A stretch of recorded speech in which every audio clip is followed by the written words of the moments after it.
Bienvenue dans le deuxième épisode sur la créativité. Je voudrais vous parler de deux couleurs, orange, rouge.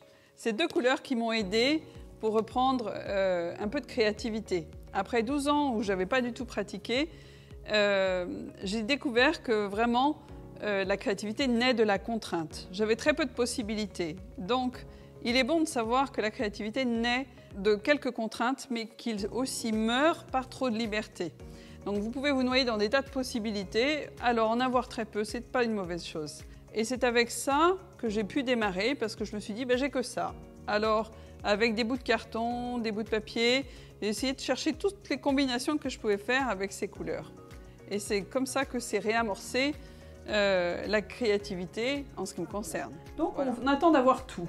Et alors, spécialement, il y a un domaine qu'on a besoin de prendre soin pour la créativité, c'est l'espace. On est dans la créativité, on va être, spécialement en temps de confinement, on va être pris par soit le trop plein, vous êtes confiné en famille, vous êtes juste dans un petit espace très réduit, ou alors c'est juste trop plein. Pourquoi? Parce que vous avez tout en numérique toute la journée, donc en fait vous êtes plein de tout ce que vous avez consulté, de tout ce que vous avez en tête, c'est archi chargé. Donc en fait, quel est l'espace que vous allez définir? L'espace, ça va être de mettre un peu de distance de tout ce qui est numérique pour reprendre contact avec votre corps, avec vos mains, avec le papier. Et cet espace, ça va être de le réserver. Voilà, vous vous donnez un temps dans la semaine, même si c'est 5 minutes ou si c'est tous les soirs 5 minutes, mais vous avez votre petit espace. Alors vous allez me dire, ah, moi j'ai pas d'espace. Bon, alors votre espace, c'est ça, c'est un livre, c'est un carnet, mais c'est celui dans lequel vous vous retrouvez. En tout cas, l'espace, il faut le définir, il faut le décider, il faut le réserver, il faut le créer. Et voilà. Alors, des fois aussi, c'est simplement trop de vide. Et ce vide m'agresse et trop. Alors, qu'est-ce que je vais faire de ce vide? Je peux le remplir aussi de n'importe quoi. Ça, c'est un grand risque.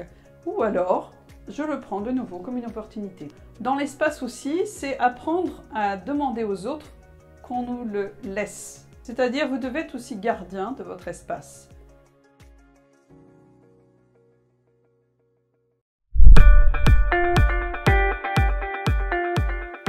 Alors, où est-ce que vous en êtes? Est-ce que vous avez fait le premier pas? Est-ce que vous avez commencé à prendre des risques? Vous avez peur, hein? Eh bien, moi aussi, ça tombe bien. Et donc, je vous invite à prendre 1 minute de recueillement. Comme le dit le mot même recueillement, c'est passer des fois de la dispersion de tout ce qui a agité notre journée à un temps d'intériorité où vous retournez en vous, à l'intérieur, et vous cherchez Dieu, vous vous retrouvez vous-même aussi. Et donc, ça vous prépare à cette étape où vous allez passer du temps, où ce lieu qui devient cette tente de rencontre avec le Seigneur va pouvoir être un temps de qualité avec Dieu, avec vous-même et tout ce qui s'est passé dans votre journée aussi. Et là, un dernier temps pour vous, c'est un petit temps de miséricorde où je vous accorde que ce n'est pas si évident. Donc, normalement en créativité, je vous laisse avancer en eau profonde. Mais 1 minute de miséricorde pour vous donner quelques exemples ou possibilités. Alors par exemple, c'est difficile pour vous de faire le premier pas? Alors je vous conseille tout simplement de faire comme l'empreinte de votre chaussure, de votre pied. Et dans ce pied, vous allez noter comment vous allez prendre le premier risque et ce que vous faites. Ça vous facilite la tâche pour passer la peur de la page blanche. Ce cahier de travaux pratiques, s'il devient le lieu de rencontre avec Dieu ou même le lieu de votre créativité, il est temps d'y faire quelque chose et de lui donner de l'honorer en quelque sorte, de le décorer. Donc vous pouvez prendre tout simplement de la peinture, par des collages, par des choses très simples, découpage, par un jeu de forme contre forme. Voilà, donc en tout cas, c'est que des pistes et s'il vous plaît, surprenez-vous et surprenez-nous.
Pour conclure, souvenez-vous que ce n'est pas du tout la quantité de temps ou tout l'espace dont vous avez besoin qui va être important. C'est vous fidéliser jour après jour à vous réserver cet espace. Et si vous n'en avez pas, vous pouvez prendre un sac où vous rangez toutes ces affaires, mais elles sont prêtes.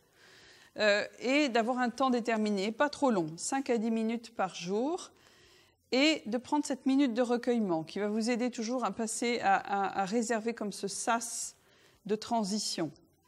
Et puis ensuite, activez votre créativité.